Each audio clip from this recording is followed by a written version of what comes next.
ମୁଁ 10 କହିଲେ ସେ ଗୋଟେ ଖେଳ କରିଦେବେ। ମୁଁ 1 କହିଲେ ସେ ଖେଳ କରିଦେବେ। ତେଣୁ ମୁଁ କିଛି କହିବିନି। ତୁ କହ। ତମେ କୁହ। ନାଇଁ ସ୍ତ୍ରୀ କି କେତେ ଭଲ ପାଅ ତମେ କହିବ ନା। 100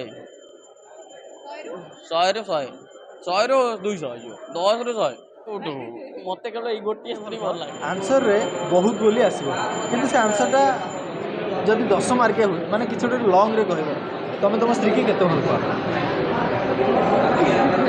ନା ନା ନା ସ୍ତ୍ରୀ କି କେତେ ଭଲ ପାଅ? ସ୍ୱାମୀ ବେଳକୁ ସିଏ କହିବ। ମୁଁ 10 କହିଲେ ସେ ଗୋଟେ ଖେଳ କରିଦେବେ। ମୁଁ 1 କହିଲେ ସେ ଖେଳ କରିଦେବେ। ତେଣୁ ମୁଁ କିଛି କହିବିନି। ତୁ କହ। ତମେ କୁହ। ନାଇଁ ସ୍ତ୍ରୀ କି କେତେ ଭଲ ପାଅ ତମେ କହିବ ନା। 100 100 ରୁ 100 100 ରୁ 200 ହେଇଯିବ 10 ରୁ 100 ମାନେ 100 ଜଣ ସ୍ତ୍ରୀଙ୍କ ଭିତରୁ ୟାଙ୍କୁ 100 ନା ଗୋଟିଏ ସ୍ତ୍ରୀ କି 100 ଭଲ 100 ଜଣ ସ୍ତ୍ରୀ ଆସିଲେ କୋଉଠୁ ମତେ କେବଳ ଏଇ ଗୋଟିଏ ସ୍ତ୍ରୀ ଭଲ ଲାଗେ।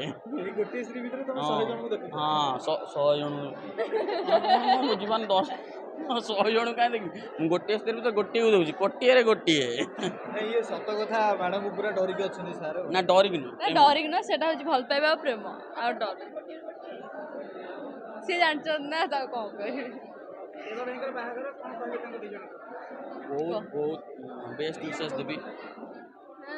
ବହୁତ ଭଲ ଲାଗୁଛି ଦି ଜଣଙ୍କର ମ୍ୟାରେଜ 8 ବର୍ଷର ଲଭ୍ ସକ୍ସେସ୍ ହେଇଛି।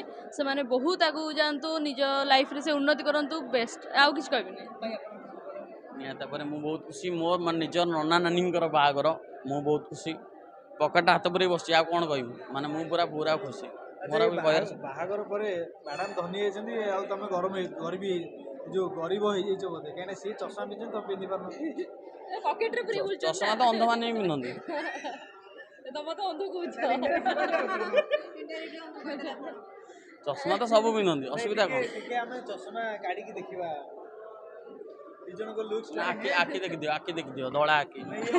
ଅନ୍ଧ କହିଲେ ବୋଲି ଆମେ ପ୍ରମାଣ ଦେଖେଇଦେଲୁ କି ନାଇଁ ନା ନା ନା ଅନ୍ଧ ମୁଁ ତ ଅନ୍ଧ ପ୍ରେମରେ ମୁଁ ସମସ୍ତଙ୍କୁ ପ୍ରେମ କରେ ଦେବାଙ୍କୁ ବି ପ୍ରେମରେ ଅନ୍ଧ ମାନେ ନୁହେଁ ଯେ ଅନ୍ଧରେ ବି ବହୁତ ଡେଫିନେସନ୍ ଅଛି ପ୍ରେମରେ ଅନ୍ଧ ଭାଇରେ ଅନ୍ଧ।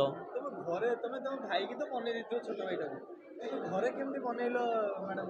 ସେଇ ବି ଅନ୍ଧ ପୁଅରେ ପ୍ରେମରେ ଅନ୍ଧ ପୁଅର ପ୍ରେମରେ ଅନ୍ଧ ଏଇଟା ଆମେ ସମସ୍ତେ ଅନ୍ଧ ସେଇ ଟାଇପ୍ର ହଉ ମାନେ ସହଜ ହେଲା।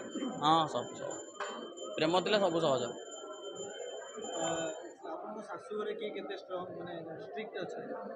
ଷ୍ଟ୍ରିଟ୍ ତ ସେମିତି କେହି ନାହାନ୍ତି କିନ୍ତୁ ମୋ ଶାଶୁ ବହୁତ ଭଲ ନିଜ ଝିଅଠୁ କ'ଣ ସେ ବହୁତ ମୋତେ ଭଲ ପାଆନ୍ତି ସେ ବୋହୂ ଭାବନ୍ତିନି କେବେ ନିଜ ଝିଅ ବୋଲି ଭାବନ୍ତି। ଆଉ ତମ ଦିଅର କେମିତି?